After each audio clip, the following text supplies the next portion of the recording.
I believe for a number of years that we needed to move forward with Russia entering the WTO and with the repeal of Jackson-Vanik, but I fully subscribe to the comments and the issues that have been raised by Ranking Member Levin as an excellent statement of where we are today.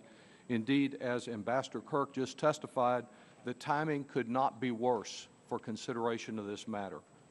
We know that over the course of the last year, the Russians have harassed and libeled our very excellent ambassador, Ambassador McFaul, to Russia. We know they had a very questionable election, that this very month the Russian Duma approved legislation to raise the fine on anyone who participates in an unauthorized protest from $60 to $9,000 for just showing up at a protest. We know that the Russians' main interest in trade of late appears to have been forwarding weapons to the Assad government in Syria to murder its own people, including, as the Secretary of State recently observed, sending the attack helicopters that we see on television each night to murder innocent women and children in Syria.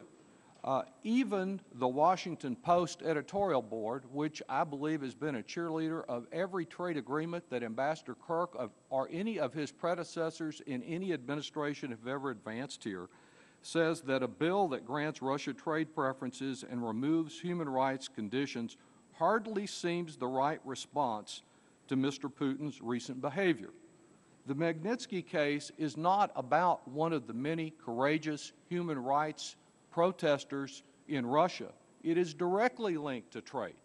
It involves an attorney who found that in one of the largest investment funds in Russia, that the kleptocracy there, the Interior Ministry and the police, stole $230 million.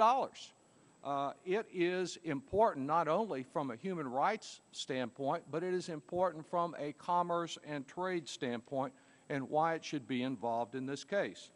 Now, you both told us in your testimony that opponents of the Putin regime are in favor of lifting Jackson-Vanik, but that is only half the story, and it's only half the story from a number of months back.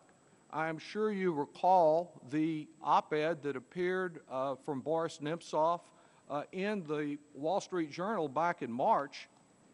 And let me just quote from it because I think it is an important part of the story that's not been told this morning.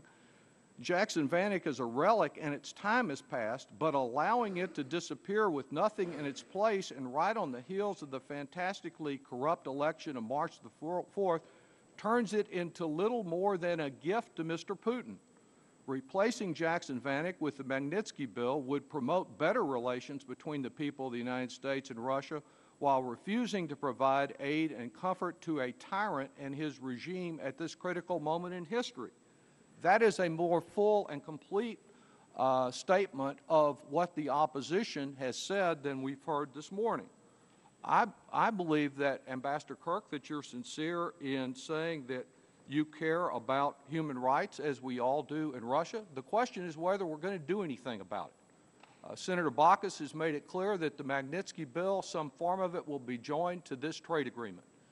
Senator McCain has been quoted this morning as saying that anything less than the full Magnitsky bill attached to this measure will doom it to failure. Putting aside, as it's difficult to put aside, the problems in Syria, which raise real questions about whether we should act immediately on this, at a minimum, I believe Senator McCain is right, and that the Magnitsky bill, without all the ifs, ands, and ors that are designed to make it meaningless and let the administration waive or postpone or delay or circumvent its requirements, if you want this measure passed, just simply do what has been proposed in the Senate and incorporate the Magnitsky bill with this measure, and we can move forward on it.